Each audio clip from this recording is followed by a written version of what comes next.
शासन स्तर पर चारधाम यात्रा के सफल संचालन के साथ ही अन्य व्यवस्थाओं को भी अंतिम रूप दिए जाने की कवायद तेज हो गई है। चारधाम यात्रा की तैयारी पर उत्तराखंड की मुख्य सचिव राधा रतूड़ी ने बताया कि मुख्यमंत्री लगातार मॉनिटरिंग कर रही हैं और उनके स्तर पर भी लगातार समीक्षा बैठक की जा रही है।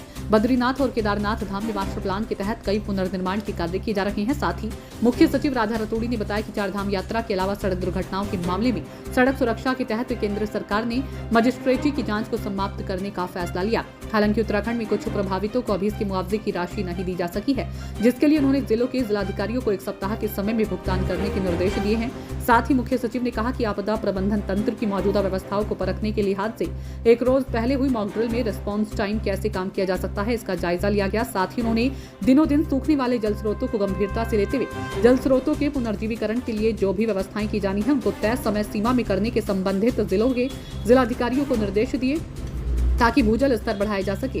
राज्य में बढ़ती वनाग्नि की घटनाओं पर मुख्य सचिव राधा रतूड़ी ने बताया कि उत्तराखंड में बढ़ती वनाग्नि की घटनाओं को नियंत्रित करने के लिए निरंतर सभी प्रयास किए जा रहे हैं।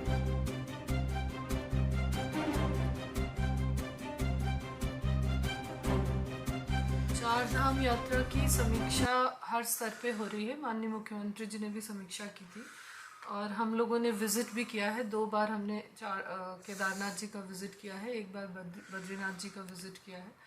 वहाँ पे बहुत सारे काम हो रहे हैं रिकंस्ट्रक्शन के, बहुत सारी बिल्डिंग्स बन रही हैं, तो पहले से बेहतर व्यवस्था होगी अब, क्योंकि अब ज़्यादा अवस्थापना सुविधाएं वहाँ पे क्रिएट हो गई हैं। तो जो भी श्रद्धालु आएंगे उनके लिए अच्छी व्यवस्था होगी। इसी उद्देश्य से सारे विभाग साथ में मिलकर काम कर रहे हैं।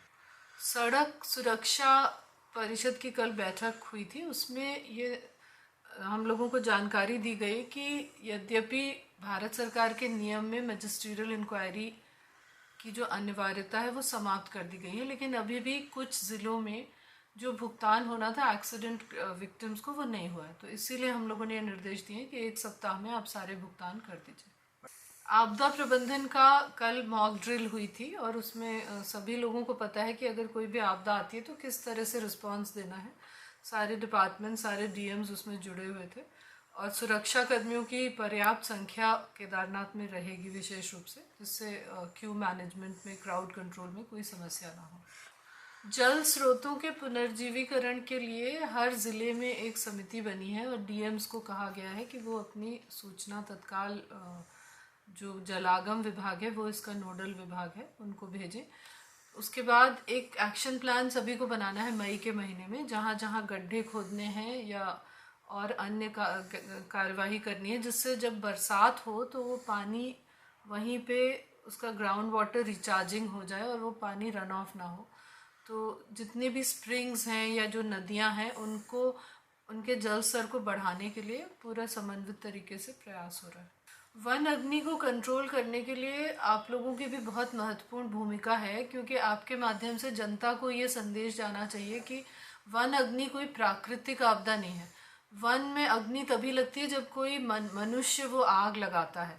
तो जो भी इस तरह का काम कर रहे हैं, जो जंगल में आग लगा रहे हैं, उनके विरुद्ध कड़ी कानूनी कार्रवाई की जाएगी। और ये भी अनुरोध है सभी किसानों से कि अपने खेत में आग ना लगाएं, क्योंकि खेत की आग जंगल तक पहुंच जाती है।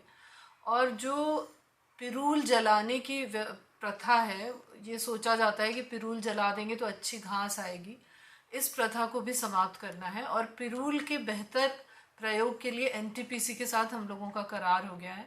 पिरूल इकट्ठा करके एनटीपीसी को भेजा जाएगा, उनके बॉयलर्स में उसको जलाया जाएगा। उससे वन अग्नि की समस्या परमानेंटली उत्तराखंड के लिए समाधान हो जाएगा उसका। Thank you.